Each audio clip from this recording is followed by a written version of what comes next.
afternoon, everyone. Buenas tardes a todos. Happy New Year's. Hope you guys had a great time last night. So, as you can see, I am currently at Glen Rose. I'm at La Quinta Inn. I've been going to this hotel since I started going to this event, the Dino Dive, for about, I want to say, this is going to be my third year. Because my first year, it was really interesting. I just went to the event, walked around, hiked a little bit, and then went back home. And I was extremely exhausted. I didn't know how exhausted I would get by just hiking a few hours. I was insane. I was wheezing a lot. I was losing breath. So, but I've been going there more often, and I feel great. I feel a bit more comfortable. I could walk around a bit longer. So, yeah, that's always a good thing. So, we got about, I want to say about an hour before the event starts. So, we're about to go ahead and head out, and we'll see you guys shortly. Okay, so we're already here at the Dino Dive. We're already here at this Dinosaur State Park. However, it got a lot, how should I say, there's a lot of people showing up. Right now, way back, I believe I would say, I'm not in the pavilion. I am currently at the, what do you call it? I believe I'm in the main track side, if I'm correct. Now, I believe it's going to be taking place at the same place like it was last year. We do have to do a little bit of a fellowship trail to walk to the blue hole. So last year, I jumped in there, and the depth of the blue hole is about 20 feet.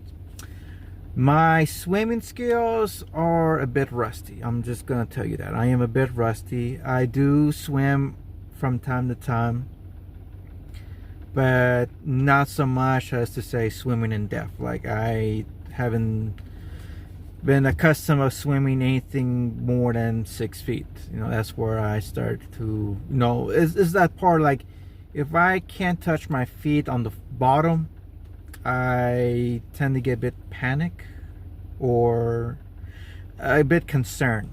A few years ago, over 20 years ago, one of my dad's friends invited us to one of his cookouts, and his swimming pool kind of was it was a different one. It was from 4 feet in depth, and then it went to like 8 feet. And my sister at that time was learning a lot how to swim at the YMCA, the one that we used to go when we were much younger. So she was really, again, learning how to swim and all this stuff. So eventually she got to the part that it was getting somewhere around the 6 feet, close to 7 feet deep. And she started to panic. She started to fight for air. And I think she was just panicking because, like, for her, just like me, or maybe for a few of us, if we don't touch the floor, if our feet don't touch the floor of the pool, we tend to get a little bit panicked, because I'm like, okay, we don't have that to rely on anymore. We're gonna start freaking out. So my dad decided to go ahead and jump in to rescue my sister from any potential drowning. And that's pretty much it. That's what happened. But everything's okay. My sister, as you can see from my past videos, she is still doing well. She's in California right now with her son. I am definitely planning on hanging out with her in the future to Cali. Definitely, I have my mind set to visit her next summer. Not this summer. Next summer of 2026, I will definitely go there and visit her and see my nephew. So that is the plan. Of course, it all depends what happens to work. It depends also what happens in February. Next month, it's a very interesting month because that's where we get the evaluation. Our evaluation. We'll see how well we did, and it will grade us overall of how we did. Do we qualify for the race, and if so, how much of a race we're gonna get. So it all depends of, like I said, if I get the race, how much am I gonna get? So I've already have my mindset of what happens to to either scenarios. Like, okay, if I don't get the race, scenario B. If I do get the race, how much of a race am I getting? If it's going to be a bit more than I'm expecting, I'm willing to stick around a little longer. If I'm getting paid a lot less than I'm expecting, more likely scenario B would be my my next option. So I am definitely looking around my options. I'm weighing on my options, see what happens, and we'll take it from there. My dad, some of my, especially my dad, has a tendency of having impulsive moments. So he would sometimes do some things that are very drastic, a little bit. He doesn't sometimes think things well, and it blows right in front of his face, and sometimes it blows right in front of us. So it's just one of those things. I definitely have learned a lot of saying, okay, this is what I have on my table. Do I stick around or do I move on? And when I was working at the on landscaping, I definitely had my options to say, listen, I'm not being treated respectfully. I'm being unappreciated. I'm being underpaid. I'm doing a lot of work for very, very little pay. And that's where I was saying, you know what? I think it's my time to move on. And so told my supervisor that I need to take a few days off. And that's exactly what I did. I went to look around work, found something going on, and then I said, listen, I'm not being promised of the stuff that I applied a while back, and I'm not getting what I'm asked. I'm not getting what I asked for politely, so I'm moving on. So I put my 2 weeks notice, and after that last day, it was a feel good moment. It was a very liberating moment, and I moved on.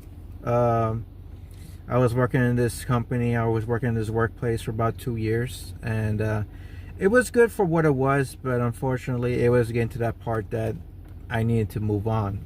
And last time I heard about the landscape that I was working with, it got shut down for good. So that's what happens when you don't keep your promises. A lot of people leave. You lose business, you lose work, you can't pay your workers well, and you sadly go belly up. That's what happens, sadly. So like I said, we'll see what happens next month. Right now, I'm not thinking about work, I'm not thinking about this, I'm not thinking about that. I'm just here focused of having a good time, working on my cardio, because I haven't done it in the past 2 weeks. My supervisor has been a bit of what is that word called? Has been a bit of a workaholic.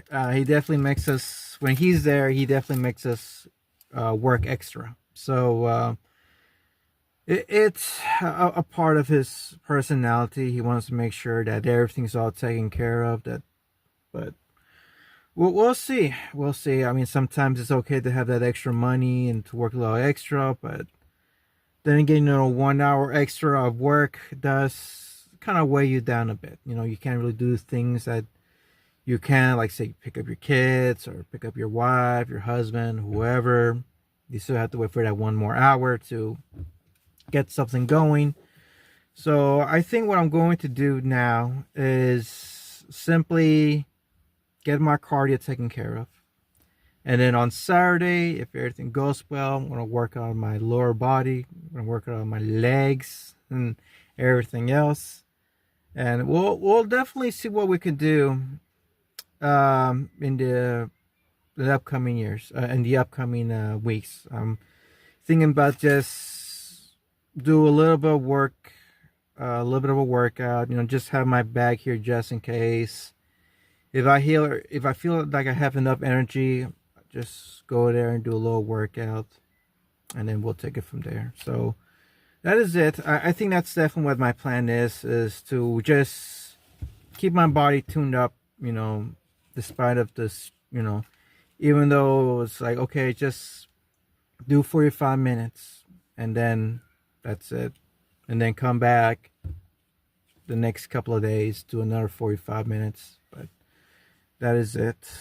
So we're going to go ahead and pick up our metal. We're going to pick up our metal. They said to pick them up over here, but then there was a lady, one of the park rangers said to pick them up from the store, the souvenir shop, which is the first time I've heard about that.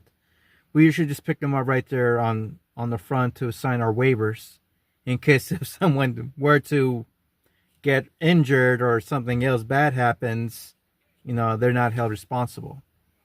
So let's go ahead and let me see, what time is it right now? If it's okay, it's 1:30. Yeah, the preparation, everything gonna start like around 2 o'clock. So I'm thinking about just go ahead and get a head start, pick up my badge, just drop it off here, around the park, so it can be even. And we'll take it from there. Okay, so after a little bit of a walk, because it's about, I believe it's about a good 10 minutes, 10-15 minute walk back and forth. Just want to show you this. And also I gotta get my towel, and then I gotta go get my life preserve, my vest, because like I said, I don't know how to swim. And last year, let's just say there was this moment of saying, you know what, you could either be a guest or be a permanent resident of the park. So I decided to take the former. So I swam down. Actually, I did pretty good. I just dipped in there, and then I said, okay, I think it's time for me to swim up. I was like, okay, I think it's enough. So I gotta get my vest on just to play it safe, because I don't want no surprises. Trust me, I got a lot of stuff going on in the future. So this is my this year's Dino Dive Park. The lanyard is like a nice blue. I think it would perhaps be a dark blue or Liberty. I think it's more like a Liberty blue type of color. It says Dinosaur Valley State Park, like so, and it has a dino footprint. Definitely of a carnivore. And right here is the Texas state flag. I mean, Texas state of shaped up, and it has the year, the place that was taking place. Then we got some footprints from dinosaur and a spinning. There you go, spinning footprint. Very common. We get these ones most of the time. A lot of spinning stuff, a lot of John Cena stuff. So that's pretty much it. And I also got a shark tooth from Morocco. I'm not sure if this is authentic or simply a replica, because you can actually make replica fossils of these, but it's supposed to be a shark tooth and real. It's excellent as a paperweight. I'm not gonna lie, I actually used this one to sign my waiver. So yeah, because that stuff was just flying around. So the last thing I want to do is, have it mixed around with mud and maybe dog pee. So I'm gonna definitely wear this one once I leave the park. So now I gotta get my stuff ready. I gotta get my towel ready. I gotta get my I think I might get this one instead. Definitely going to get this towel. I am definitely going to come back and change, because that's what you're supposed to do after a nice little dip. I'm going to put my vest on, and then we'll go to where the pod is at. Okay, so I'm already here. I just took a photo over there. Right there. There should be a park ranger right there. I don't know if you could see. You could see her? Yeah. She's waving. Alright, so we go to this tent that I'm pointing right now. It's the white tent. They definitely have changed a lot from the last time I was here. So basically you just drop off your stuff, do your quick change, and then head out. And then further down there you can see the line right there. There's gonna be like a session or a group of people who will be heading out downward. If I could show you. Right there where everyone's lining up. Right there, that's where everyone's lining up. And we get wet and we help out building our immune system. So I still need to change one last thing, and that is my chones. So I don't think I brought extra, so I'm gonna go to a urinal. What do you call it? Going to a porta potty, make a quick change, drop what I need, and then get wet. I actually got this one. I for some reason I could not find my my life vest. I don't know, because I remember I bought two and they're no longer there. So either they're really dug into the cargo section, or somehow along the way I lost them. I don't know how, but I remember I bought some, but I guess I'm gonna have to rebuy them again. Okay, so as you can see, it's the same spot where we dove last year. And yeah, there's a lot of people this time around. So like I said, I gotta go look for a porta potty, make a quick last minute change, and I will be getting wet. Okay, so after a little quick swim, a little quick dip, and a few minutes of changing plus snack time, I'm already changed. As you can see, I'm ready to do my little hiking from here until maybe, I want to say 6:30. 6:30 I think would be a good time, and that way head back and get some supper, just relax, and that's pretty much it. I don't know why. So they actually provide life vests, which was pretty cool. And I had my little flotation device. I don't know why, but for some reason, like, I just froze. I don't know why. I just froze, and I tried to use my legs, and I just couldn't. For some reason, I just couldn't use my legs. So the park rangers decided to help me out with the little hook, and I appreciate that a lot. So now we're gonna go for a little hike, try to get that cardio going, and that way we I get something done, and then on Saturday just do legs. So let's go ahead and I'm not sure where I want to go. There's several trails to go. I want to pick one that's doesn't take too long. So I think there's one that's like maybe a mile and a half ish. So that's gonna be a good maybe an hour and a half tops. So we'll see how it goes. I'm just gonna go ahead and just take photos.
So right now it's almost 6 o'clock. It's actually a little bit past 6 o'clock, and the reason why I'm still wearing these glasses because this flashlight right here is very, very bright. So that is why I'm still using it. I'm using it as we speak. As you can see, this is how it looks like. I don't usually stick around this late. Like I said, I got like less than 30 minutes before I go ahead and call it a night. And this is how it looks like when it gets to sunset. Give me a minute.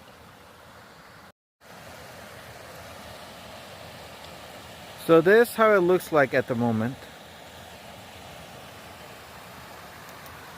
See, there's a trail that still goes over there. I think I was currently going to the Pluxury. I think it's called the Pluxury or the Paluxy River trail. It's about maybe half a mile. I think the trail still goes over there, but there is a big one. It's about 7.5 miles.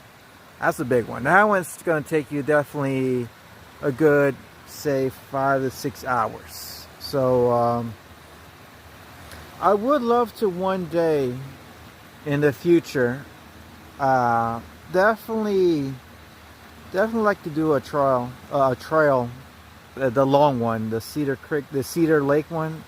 Like I said, I'm gonna have it posted somewhere around on the video, but yeah, it's gonna be somewhere around that long. But yeah, it looks really neat. It looks really, really cool.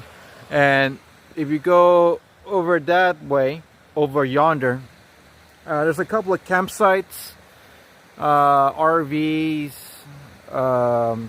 caravans being parked there. Everyone's all nice and cozy. Everyone's having a good time cooking and grilling and all that stuff.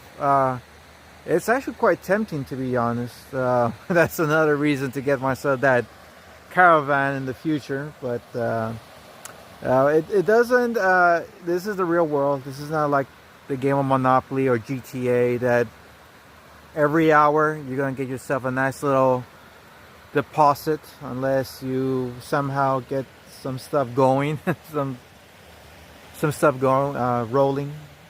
So like I said, we got less than 30 minutes.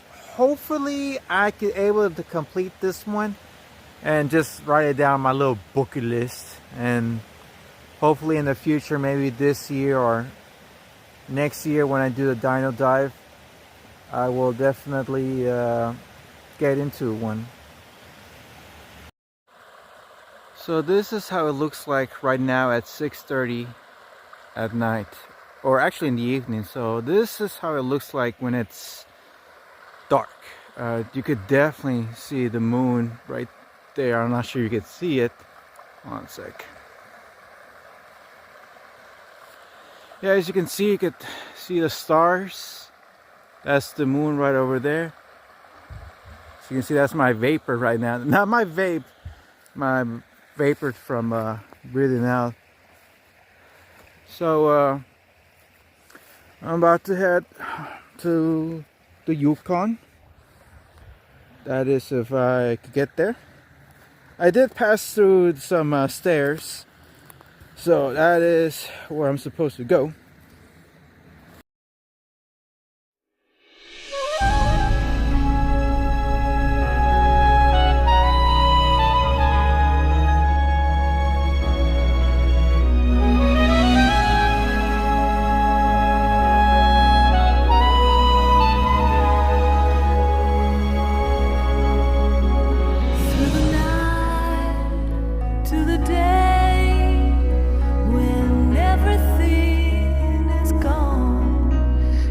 This